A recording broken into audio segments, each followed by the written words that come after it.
इन मेहनतकश किसानों, श्रमिकों, कारीगरों, हस्तशिल्पियों के सामने दुनिया फेल थी। उन लोगों को उपेक्षित छोड़ दिया गया था। सपा हो, बसपा हो, कांग्रेस हो, इन सरकारों की दंगा पॉलिसी के शिकार हो गए थे। यहां का विकास बाधित हो गया था। अन्नदाता किसान आत्महत्या करने के लिए मजबूर हो गया था। नौजवान पलायन करने के लिए मजबूर हो गया था। बेटियां सुरक्षित नहीं थी, व्यापारी सुरक्षित नहीं था, और जातीय खेमों में बांट करके लोगों ने सामाजिक ताने बाने को छिन्न भिन्न करने का काम किया था। और दुष्परिणाम क्या हुआ? कभी देश गुलाम हुआ, कभी हमारे ऐतिहासिक पृष्ठभूमि से जुड़े हुए आस्था के केंद्र तोड़े गए, कभी कावड़ यात्रा पे रोक लगाई गई, कभी सिख विरोधी दंगे होते हैं। कहीं पर किसी भी प्रकार की कोई व्यक्ति अपने आप को यानी सुरक्षित महसूस तो नहीं करता था।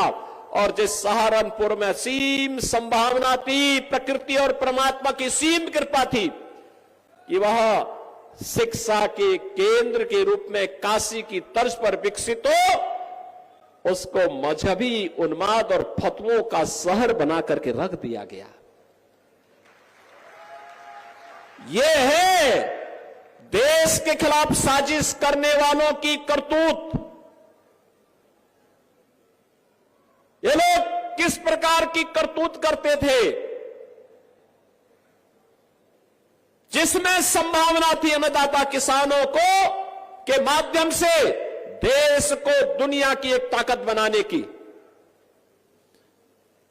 जिन हस्तशिल्पी और कारीगरों में ताकत थी कि दुनिया का सबसे अच्छा कारीगरी दिखा करके वे भारत का नाम दुनिया के सामने करें, जिन नौजवानों के अंदर एक जज्बा था कि वह जीवन के प्रत्येक क्षेत्र में नेतृत्व दे सकते हैं, जिन व्यापारियों में ये हौसला था कि दुनिया को अपने में समेट सकते हैं, इन सभी को एक एक करके दरकिनार करके मजहबी उन्माद का केंद्र सहारनपुर को बना दिया गया।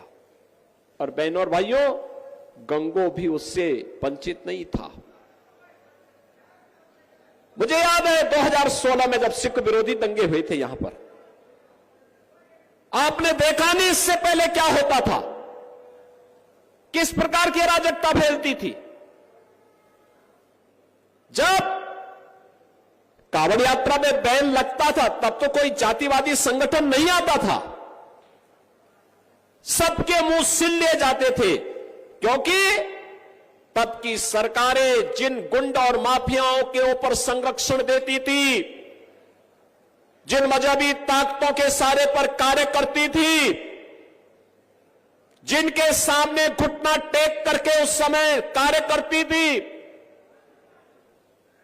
वे लोग कभी भी इस प्रकार की चीजों को स्वीकार नहीं कर सकते थे।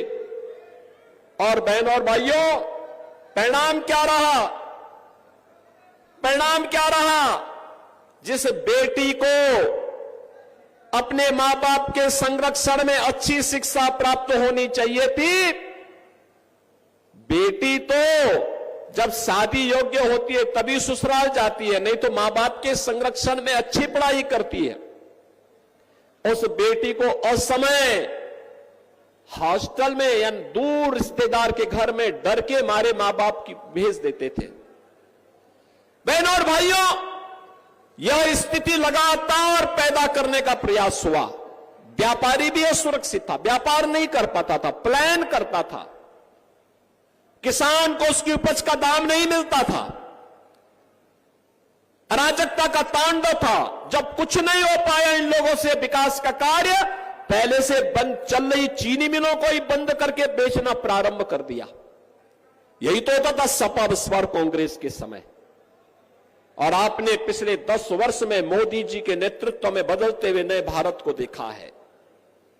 ये नया भारत, दुनिया के अंदर भारत का सम्मान बढ़ा है, सीमाएं सुरक्षित हुई हैं, आतंकवाद, नक्सलवाद समाप्त हुआ है,